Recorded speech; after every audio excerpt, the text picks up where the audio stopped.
Hey everyone, thank you for watching. In today's video, I am so excited to do. It is going to be a chatty get ready with me. Today is a very exciting day because my 9th novel is finally on sale. The day this video goes live at Tuesday, December 13th is the official launch date of The 6 BREELY. So I'm gonna be talking a little bit about my new book, the process of writing this one, why it took me 2 years from my last book release to come out with Bree Lee's story, what to expect from the series that I am writing, different things like that. And I do also want to do a health update in this video. I mentioned in my last Q&A that I had gotten back some labs, and if you haven't seen, I did post on my Instagram my diagnosis that I got, and I wanted to share a little bit about that here and how I am planning to move forward with that. So we will be touching on some health things, some mental health in here, so I wanted to share that before we jump into the video. But I'm excited to do this, so let's get started. Alright, welcome. So I do start my videos with an outfit of the day, and today I just have on some pleather pants, and then this here is a bodysuit that I got from Amazon. Then I threw on my black blazer. I feel like all of my videos that I've done that are book related on my channel, I feel like I always bust out a blazer, so it felt right to do that. So I'm gonna go ahead and jump into it. I will link any of the products that I'm using down below, but I also really wanted to do kind of the makeup look that I've just been rocking so much recently. I did a video, it was my yesterday video, on my current favorites, and I mentioned the cold girl makeup trend, so I am going to be basically doing that look here. It's really simple.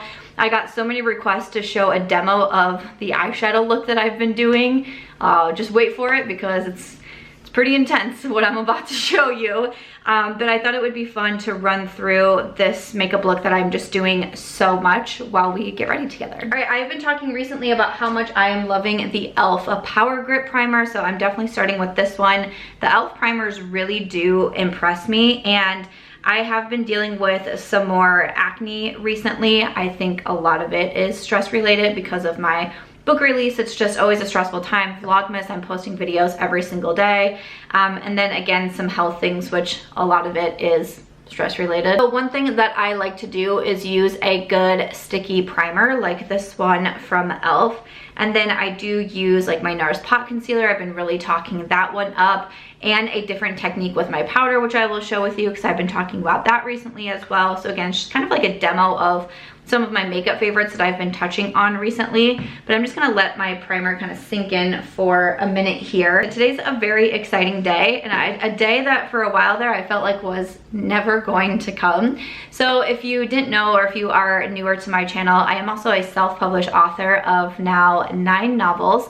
I published my first novel, Destined to Fail, in 2011, and I am currently in the process of writing a series which is called The 6. So we have The 6 Christy, The 6 Scarlett, The 6 Lauren, and now the 4th title in that series is The 6 BREELY, which is available today. Since 2011, I have been pretty good on publishing 1 novel a year. And actually between Christy and Scarlett, I published them within 6 months of one another. Christy was another bestseller for me. It kind of went viral in the book community and on Amazon. And I was just so motivated by the feedback from my readers that I was able to get Scarlett out within 6 months, which is really challenging to do because not only are you writing a full story, but then it has to go through the editing process. It has to go out to beta readers who give me their early feedback. It has to go through proofreading. You need a cover design. It takes a long time just to be able to upload everything to Amazon or whatever retailers it is that you're doing. You have to get ISBNs for all of your books and all of the different formats of your books.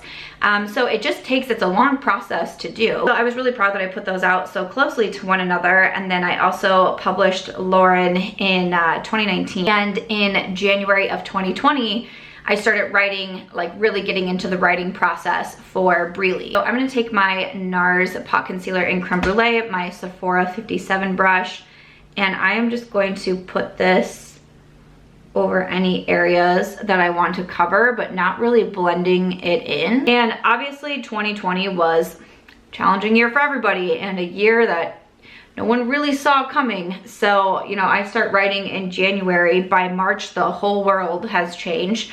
And it's interesting because I said this in my acknowledgments of BREELY, is I was hearing so many authors say during this time and during the pandemic and during quarantine and during everything's canceled, I was just writing books like crazy. Like, I know authors who put out multiple books in the year of 2020.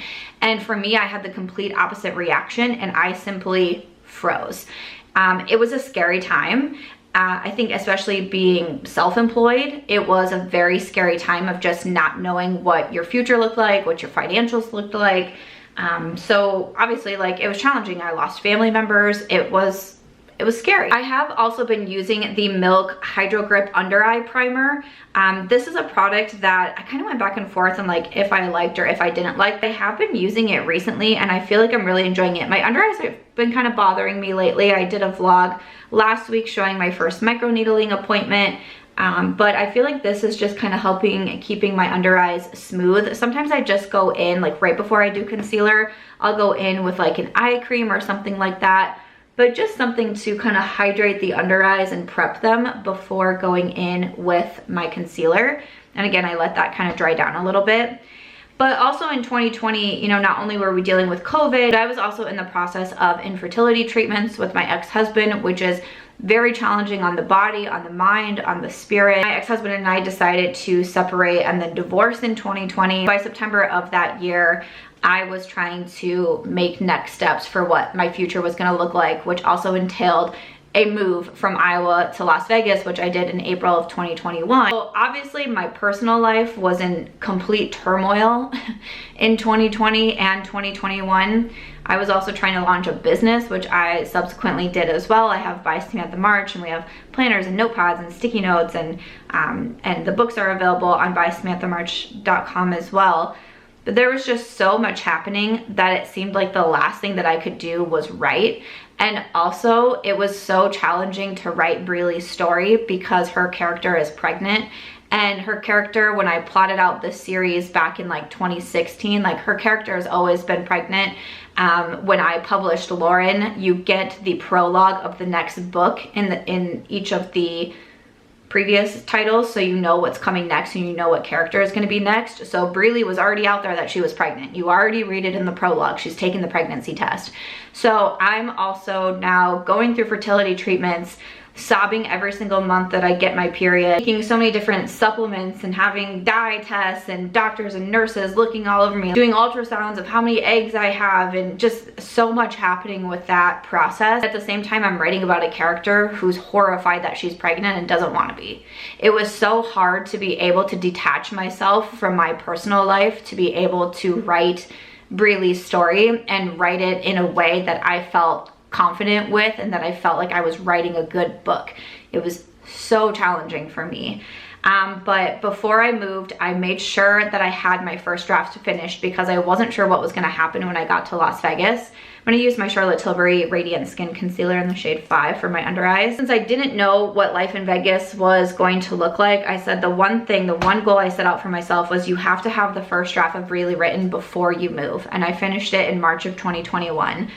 And I at least needed that done so I could send it to beta readers and so I could get their initial feedback, because the first story that I wrote for BREELY, I just didn't like. I just couldn't get into it, and I needed help. I needed other eyes on it. I know that what I was going through was affecting my writing process, but I was still like, I just need to get something written so I can send it out to people, so I can start to understand how I can change her story. So that initial story that went out, it is way different from the actual story that got published. And I actually didn't change it until just a few months ago. And I feel like with my life kind of settling down and changing and being able to detach myself more from the infertility process and everything that happened. Obviously, I'm in therapy and I've worked through a lot of what that time in my life looked like. Since I was able to then kind of remove myself with that, I was able to take a step back and look at BREELY in a different light. And then also having my beta readers be able to tell me what they thought, because they've been my same beta readers, Kayla and Sophie, they've been my same beta readers through this entire series. So they know the characters, they know the girls. and it just really helps to have them. You know, my editor, my proofreader, they have been the same people throughout this entire series, so it really helps that I haven't had to change my team at all.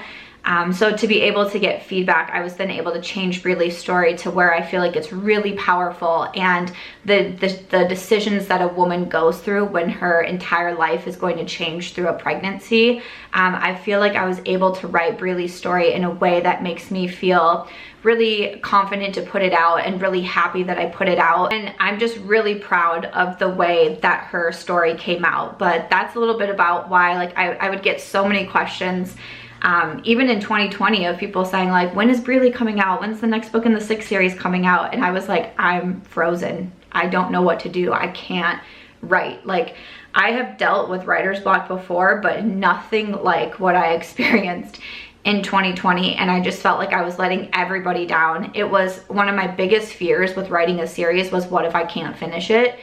And it just felt like all of my fears were coming true, and I was like, I don't know how to get this next book out, and I don't know if this book is going to be any good. For my under eyes, what I've been doing is the powder puffs. I get these on Amazon. I've been using the Nikkia Joy setting powder. I mentioned this in my December favorites as well. And I press the powder in here, and then I kind of fold the puff over and just kind of like rub it in. And then I take it, once I let the concealer dry a little bit too, I'm always in like such a rush, but slowing down, something I'm trying to learn. And then I take the powder puff and I really push the powder into my eyes, and then almost even kind of like roll it along the under eyes. And I feel like this technique has really helped my concealer stay in place and stay looking good and not creasing and not looking like, my skin is very dry, especially right now. Like, it's just very dry and cold. I feel like this helps the under eyes really stay looking smooth. So this has been my under eye technique that I've been doing. And I'll also take this powder and the powder puff and I'll place it over those areas where I am breaking out. Let's talk a little bit about BREELY. Like I said, it's available now, so you can find the books on Amazon for Kindle. So of course, everything will be linked down below. The paperback will also be available on Amazon. At the time that I am filming, it's not yet, because I don't know what Amazon is doing, but they are making authors' lives really difficult lately. I just launched a hardcover journal on Amazon as well, the Daily Gratitude Journal, and there was a few things that they were marking as like errors that I'm like, that's not an error, it's a design element. I understand if there's like errors with like dimensions, file sizes, formats, like that sort of thing, but like they're talking about like design. So it's been really weird. Amazon has never been like this before. Back will be coming as soon as I get done fighting with Amazon on my cover. And then you can also pre-order it on my website, which is bysamanthamarch.com. And as soon as I have my inventory, I'll be sending those out. And you can order them on my website if you do want a signed copy, because I have the books here in my apartment, so I can sign them and ship them out. Or if you just, you know, want a copy of BREELY or you're sending it to someone else, you can always order it on Amazon.com. It will also be coming to Audible, so it's not available yet for Audible, but all of the other 3 books in the 6 series and some of my other titles as well are also available as an audiobook on Audible. All of that will be linked down below. And since BREELY is a part of the series, I do recommend reading the other books first, because you get introduced to the friend group, you understand what's going on. It can technically be read as a standalone because BREELY has her own story going on. She has her own storyline, but I do think it's beneficial to read. One of the kind of underlying themes throughout the story is the feud between these 6 girls and what's happening. So you get kind of caught up on that storyline within BREELY. So obviously I recommend to read the other 3 books as well. Next up, taking my favorite, the Dior Powder No Powder. I use the shade 3N. My favorite brush to apply this with is the BK Beauty 105. And then I just apply this all over my skin. I love this product. I always feel like it makes me look like I'm wearing a filter, and it just smooths out my skin and just makes my skin just look so much better, in my opinion. But in BREELY's story, like I said, her character is pregnant, which we do find out at the end of Lauren's story. And out of the group of 6 friends, BREELY is the one that never wanted to be a mother. She is very career focused. She is a social media influencer, which was really fun to write her character like that. And she is in the fitness space and specifically yoga. So it was really fun to write her because I actually was also, I don't know if I would consider myself like a yoga influencer at that point, but I did have a yoga Instagram page, and I would post, you know, poses. I would do yoga challenges and participate in them and even host some of them. And it's what really got me into, like, I was already getting into yoga, but I definitely got into it a lot more once I discovered that community on Instagram. And I thought it was so fun. So writing BREELY was kind of like, if I would have continued on in that space. I was looking up how to do my yoga teacher training at one point. It just was too expensive for me at the time. I couldn't afford it, but I was teaching yoga to like my friends, and I was doing yoga in the park. I was just doing that and giving us like an excuse to do something together and do something physical and moving our bodies. So I've just always had such a love for yoga. It's something that I still practice today. So to be able to write BREELY's character, I was able to bring in kind of what it looks like to be in social media and the different pressures that you have and how to separate your personal life from your professional life. And BREELY is also the first time I was writing a character who is half Black. And, you know, that was something that I was trying to be very aware of my words and the different scenes that I was writing, because I am obviously a white woman. It was really important to me to show diversity within my cast. I didn't just want 6 white women in the 6 series. So the character in the 3rd book, which is Lauren, she is Native American. So I touch on that and how sometimes she feels, because she looks different or gets called exotic or different things like that, that she goes through in her life. And then writing BREELY's story about herself and her mother. And BREELY has a couple scenes where she really bonds with Lauren because they deal with things such as racism.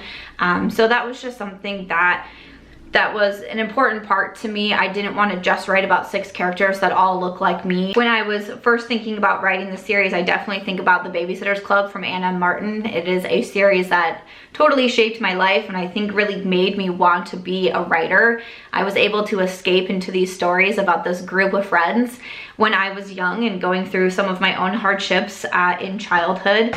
And I just look up to Anna Martin so much because, I mean, her series started in the 80s when something like making sure you have diversity within your cast was not something that is as prevalently discussed as it is today.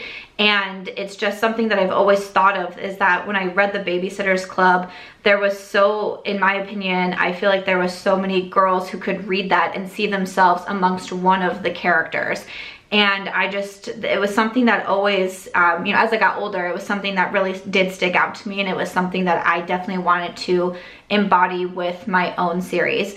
And something with the 6 series and just with my books in general is I don't necessarily write happy stories. Not all of my books have happy endings. I continue to get emails and DMs from people who read A Questionable Friendship and they're like, what? And I'm like, I know. Defining Her it has to have a warning label on Amazon because of adult content that's in there, and I call it a gritty women's fiction book. I feel like on YouTube I present myself as a pretty happy person. I like to think I'm a pretty positive person. I see things in a really positive light. But I have also been through a lot in my 35 years, and I bring a lot of that to my stories. And not necessarily that the characters are all me or all situations that I've gone through. I can bring the feelings of certain things into other situations and create their own storylines around them, but say, I remember when I was going through this and how low I felt and what rock bottom felt like. Let me take this character and give her this situation, but I can write those feelings into my stories. So not all of my stories have a happy ending, or have one thing that I just don't love is that it seems like happy ending these days has to be like the girl like gets the guy and like gets saved, and I just don't believe in that. And I don't believe that's what a happy ending has to be. And I personally believe that everyone gets their own version of a happy ending, and maybe that's not what it is for everybody, and that is perfectly okay. But I'm more attracted to writing about women. My books are primarily women's fiction, friendship fiction, and I enjoy writing about the times in people's lives that are not easy, and what they do with it and how they overcome it. And sometimes the book ends and it's like, okay, great. And sometimes the book ends and you're like, oh no. Oh no. It's a little bit about my writing style, but I want to be very clear that I do write adult fiction. There are swear words, there are sex scenes. I know the majority of my audience is really like 25 plus, but I do also know I do have a bit of a younger audience, or an audience that's simply like not the style of book that you want to read, which is totally fine. But it is the style of book that I do write. Moving over to some complexion products. I've been using my products from Ofra, the collab that I did with them. So I'm gonna use my River bronzer. My bronzer declutter will be going up tomorrow. So River made it through. Woo! Using the Sigma F44 for this, and I'm just mixing the two together for my bronzer. But like I said, Bree Lee is our social media influencer, and she's quite upset that she's pregnant. She's so focused on her career. Her career involves a lot of traveling. The series is based in Chicago, so all of the girls do live in the Chicago area. But Bree Lee is one who travels all of the time. She was just in Costa Rica teaching a yoga retreat. She has plans to go to Paris. She's about to go to New York City. She does have a long-term boyfriend, Jordan, but they are very on and off, even though Jordan is kind of the perfect guy, and her friends are always like, why don't you just want to settle down with him? But she's very fiercely independent and just doesn't want to have to rely on a man. She was raised by a single mother after her father left them when her mom was pregnant, and she just doesn't want to have to rely on anybody. Her and her mom struggled a lot when they were younger, and now Bree Lee is self-made. She's able to help support her mom as well, and her career is something that defines her, and she just doesn't want anything to get into the way of that. So she is shocked because she is on birth control. She has an IUD. So when she finds out that she is pregnant, she is absolutely shocked and thinks her world is crumbling down. She doesn't know how she can continue her career. She doesn't know how she can continue to travel. She's very scared. So throughout the book, we get her trying to make a decision of what it is that she's going to do.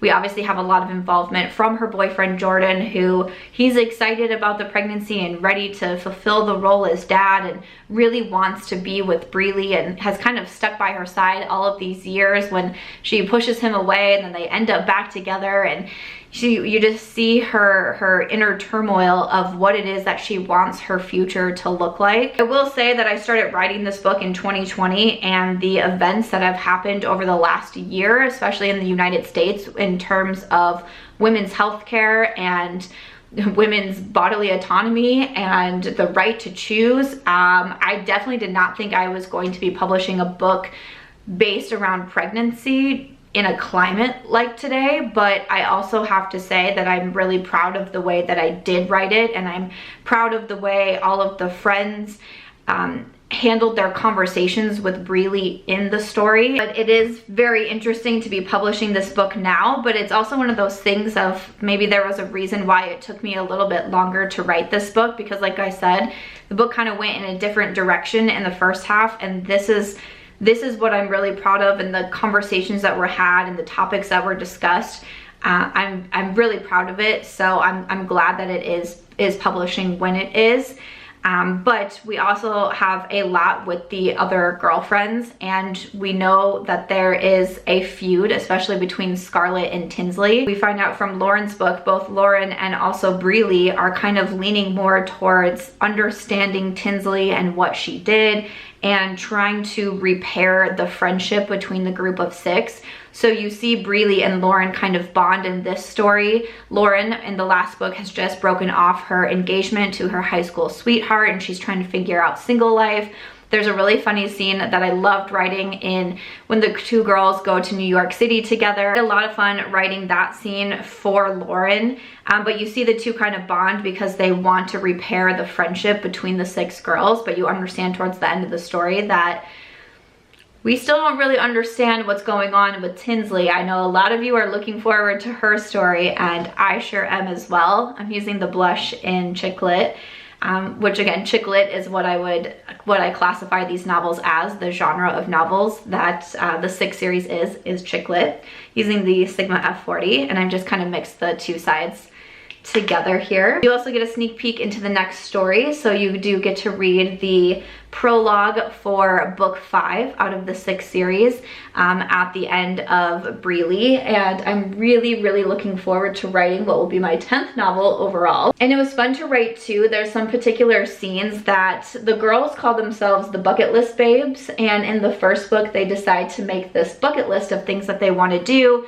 that they always say that they're going to do but they never actually end up doing. That stems from my real life. I love making bucket lists. I brought that into the 6 series, and in each book they're kind of going through and marking things off of their bucket list checklist.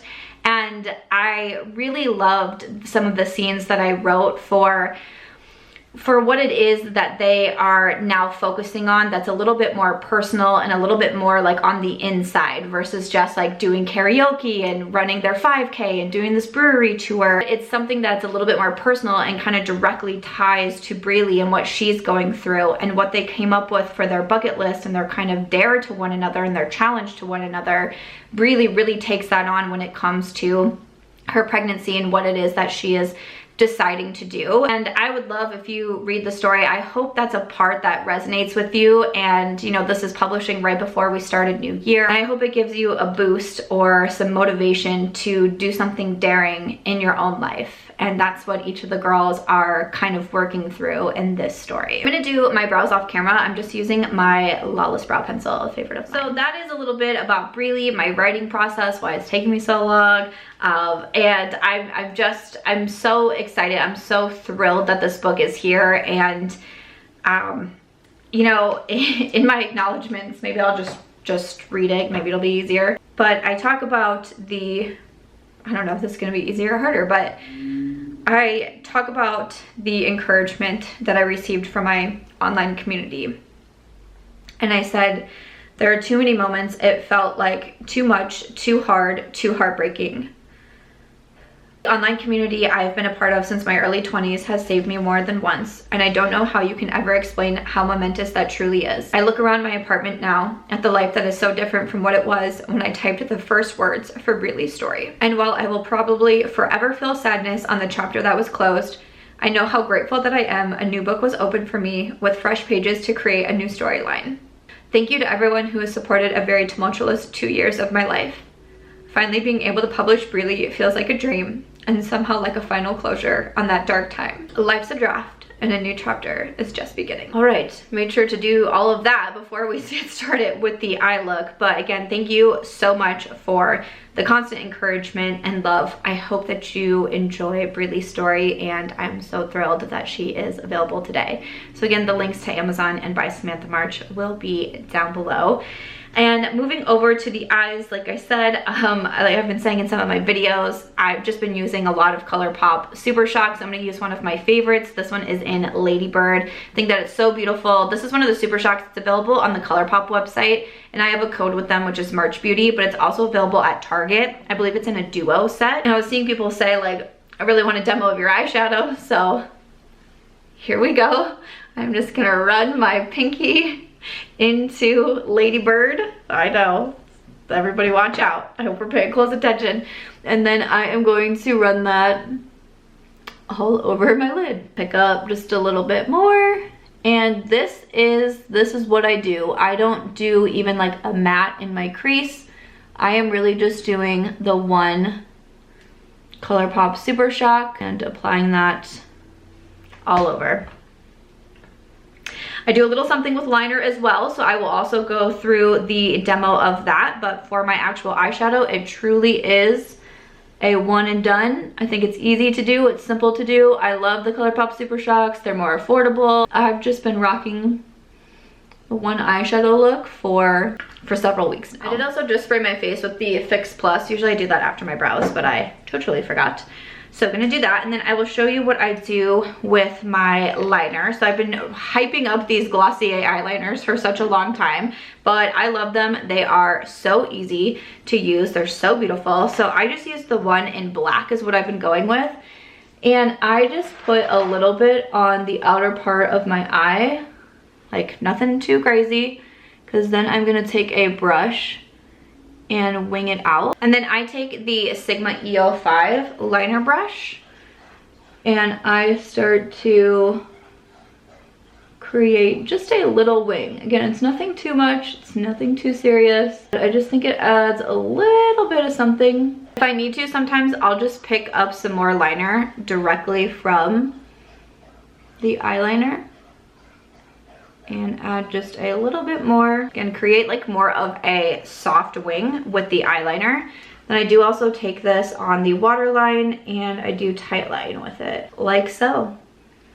And voila. That is what I have been doing for my eyeshadow. I do take a little bit of brown liner, so I grab just usually whatever is close to me. So I have my Life's a Draft palette out here from Ofra Cosmetics, and you heard me reference this in my acknowledgement. It was being designed and created and actually in production as everything was falling apart, and I've told the story of how Ofra Cosmetics was the first person outside of my immediate family to know of my divorce, because some of my shade names were named after like my wedding and things like that. So we were able to change it, and then I just thought Life's a Draft just made so much sense with my writing background, with what I was going through. So this palette will always be really special to me. But I just grabbed the bronzer shade out of here. I use this as eyeliner, or as eyeshadow quite a bit as well.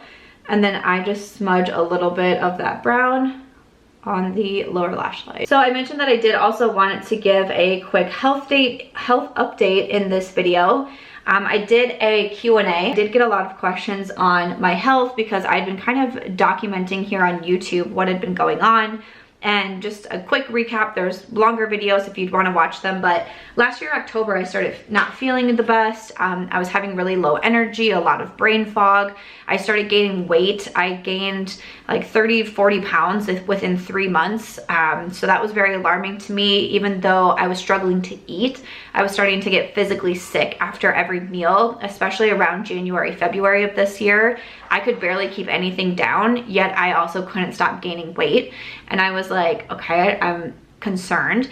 And it took me a while to be able to find a doctor that wasn't just turning me away saying it's just age and this is what happens when you're a woman. Those are true things that I was hearing from multiple doctors. I was finally able to start working with a doctor who ordered labs for me. I found out that I had an E. coli infection, which was something that was, you know, needed to be addressed right away, which we did. I did the elimination diet, which definitely helped me out so much. I started feeling better, some supplements, some lifestyle changes. But we also found out that my cortisol levels or my stress levels were extremely high, like off the charts kind of high. And so I started trying to create this plan of attack of how to not stress so much, which is, again, with everything that I've been sharing in this video, I mean, it's not been the easiest to be like, yeah, let's have a stress-free year. Like, there's just a lot going on. Using the Rare Beauty mascara, favorite of mine. But I've been really trying to focus on better sleep and trying to focus on eating better, especially what I can add into my diet. I cut out things such as coffee and caffeine on a pretty permanent basis. I've cut back on things like dairy and refined sugar. And I've added in, like the other night for dinner, I had chicken breast with spinach and a ton of Brussels sprouts. I'm super pleased to report that I like Brussels sprouts. So just trying to add in more like fruits and vegetables to my diet and just other anti-inflammatory foods. And things were definitely improving. I don't get sick anymore after meals. I can tell my energy levels are better. My mental health is better, which is fantastic. But I was still like, I still, and it's one of those things where you just like know your body, and I was like, I still just don't feel like I'm back to myself yet. And my doctor, I've been working with a naturopathic doctor, and she suggested doing a full hormone panel. And one thing about a lot of these labs that I have been doing is that they are not covered under my health insurance. And that's something that's been very infuriating to me, that women's health doesn't cover hormone labs, which is such a huge part of our health in general, but that's not covered. And a lot of times traditional doctors will not even order said labs for you. Like, I couldn't even find a doctor just to order me labs. So it has been a very expensive year when it comes to my health and figuring out what is going on. And so as we're like getting there and we're progressing, my doctor says, I think it would be beneficial for you to do a full hormone panel. That way we can really see everything that's going on and really get to the root cause. Cause like we're on our way, but we're not quite there yet because we still have some like missing blanks, right? So I do this hormone panel. and I get diagnosed with adrenal PCOS, which is polycystic ovarian syndrome. And that was a couple weeks ago, and I've given myself some time to process it. I just posted on my Instagram and on my TikTok of it, and I wanted to sit down and share a video on it.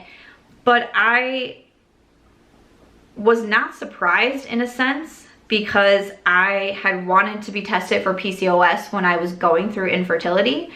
But I actually didn't know that there was different types of PCOS, and turns out there's actually 4 different types of polycystic ovarian syndrome, and I have the adrenal, which is caused by stress. So that was very interesting to learn, because again, I thought PCOS was a more like generalized term, and like if you have PCOS, like that's just what you have.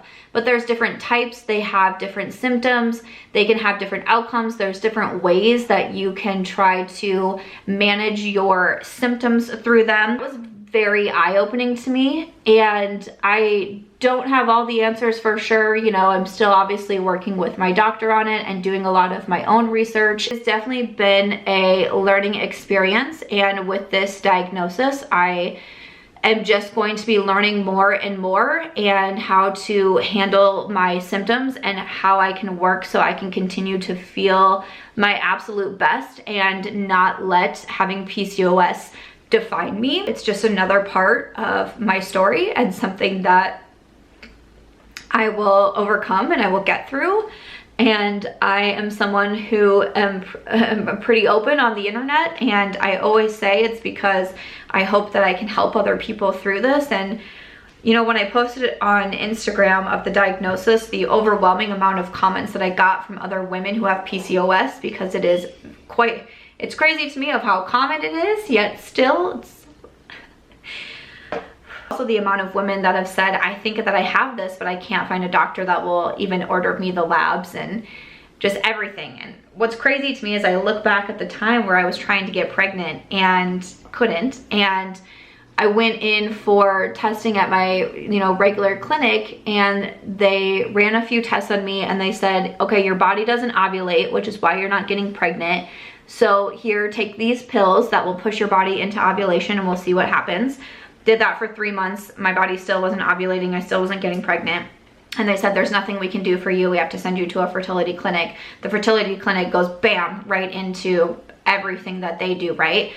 But I remember thinking at the time, well, why am I not ovulating? Can we figure that out? Can we do something about that? And it just seemed so bizarre to me that we never was looking for the root cause. It was just, you don't ovulate, here, take all of this medicine, start injecting yourself with this, go on to the fertility treatments, go into IVF. And it's like, could we figure out what's going on? And it's interesting looking back at now this diagnosis of adrenal PCOS, and one of the symptoms, one of the causes of it is infertility, because your body doesn't ovulate. And I was like, it's just very frustrating to look back on the last, you know, 4 or 5 years of my life. I was putting my confidence and my health and my future into doctors, and it's not, I want to be very clear that I'm not blaming the doctors, because I know there's bad doctors out there, of course, there's bad people everywhere. But I know a lot of it is based on how our healthcare system runs, and runs on how our health insurance is handled. And I remember that first appointment that I had with my naturopathic doctor, and all of the questions that she asked me. And I remember thinking, I've never had a doctor ask me this, from my experience of getting my period for the first time, and how old I was, and do I remember what the flow was like, and do I remember cramps, like do I remember acne, like all of these questions, and everything that she questioned during the fertility process. And I thought, my own fertility doctor didn't even ask me these questions. But everything that she was asking me, and all of the answers and all of the data that I could give her, was all putting together what it was that we needed to do to find the next step. And I just, if there's anything that I can do or anything that I can be, I hope that I can be an advocate for not giving up on yourself and your health. And what sucks, and what I'm fully aware of, is that not everyone gets the privilege to be able to afford healthcare, which is just bananas that I have to say that. but it's true. And I have said multiple times, if this was happening to me even just a few years ago, I don't know how I would have been able to afford it. And I just feel so grateful that this past year I have been able to put money, you know, money that I wish that I was saving up for a house, instead have put that money towards my health, because, you know, what good does a new house do me if I don't have my health? And I'm just so grateful that I've been able to seek out the kind of treatment that I need to feel better. Thinking back to how I felt this time last year, I feel completely different. My energy is back. I'm sleeping better. I can eat again, and I'm slowly regaining back my mental health and my confidence. I was barely leaving my apartment last year, or through most of 2022, because I didn't even feel comfortable in my own body. I couldn't eat. Like, a lot of social things are gathered around food, and I just wasn't able, because I was getting sick and I was so embarrassed. And I was embarrassed I couldn't fit into my clothes, and I was like, I don't know what I'm doing. I'm doing these workouts and I'm lifting these heavy weights, and I'm trying, like, I'm doing everything that I think that I should be doing, but because of what was happening on the inside and my hormone imbalance, I was actually kind of hurting myself in some areas, and I just wasn't educated and aware of what I could be doing that would be helping me. So this has definitely been a very eye-opening experience, and again, I just go back to saying that I'm grateful that I was able to seek treatment, and I'm gonna do the best I can to learn as much as I can about PCOS and adrenal PCOS, and share anything that I can along the way. But again, just knowing from my Instagram comments how many of you live with PCOS as well. If you have anything that you would like to share in the comments, I know I will be looking forward to reading them, but I have a feeling so many other women will be looking forward to reading them as well. And the more knowledge that we can share with one another, I think the more powerful we can be. If there's one thing that I would love to see a change on in the future, and if I can be a part of that, that would be amazing. But having something like these hormone labs be more accessible to more women, it's mind-blowing to me that it's not. It's mind-blowing to me that it took me over a year to be able to get to this point, and it's just incredibly frustrating. So if you are struggling, especially if you're a woman and you're struggling in silence, or you've been told that it's just age, or you just have to deal with it, I hope that you keep pushing forward and advocating for yourself, and I am here rooting for you as well, because it's been a very, very eye-opening journey this past year. But that is my diagnosis, that it was, you know, a pretty big root cause to a lot of things that are going on, and I'm going to be doing my best moving forward to be the healthiest version of myself that I can be. All right, finishing this look off with lips. So I just lined my lips with a ColourPop Beeper. This is the lip combo that I talked about in my December favorites, and then I add a little bit of my gloss with Ofra on top, and this one is in Millie. I feel like this gives the very cold girl makeup vibes with this more frosty, pearly shade in Millie, which I absolutely love, and I feel like it matches the eye look really well also.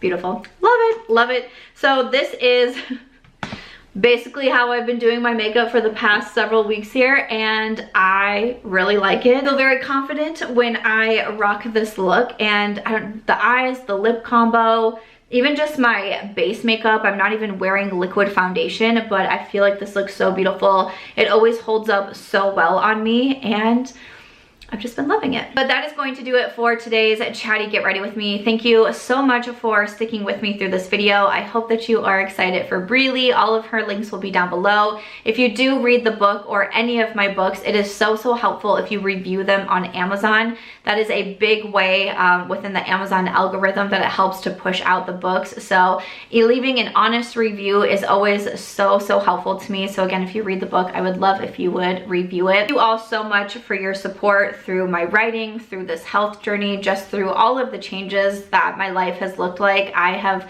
lived my life online since 2009, so it's definitely been a very interesting journey over this past decade plus, but one thing that I'm always so grateful for is my online community, because I would not be here and being able to do this without you. So thank you so much. I hope you enjoyed seeing me get this look. If you did, make sure to give this one a thumbs up. I hope you also consider subscribing before you go, and I'll see you in my next video.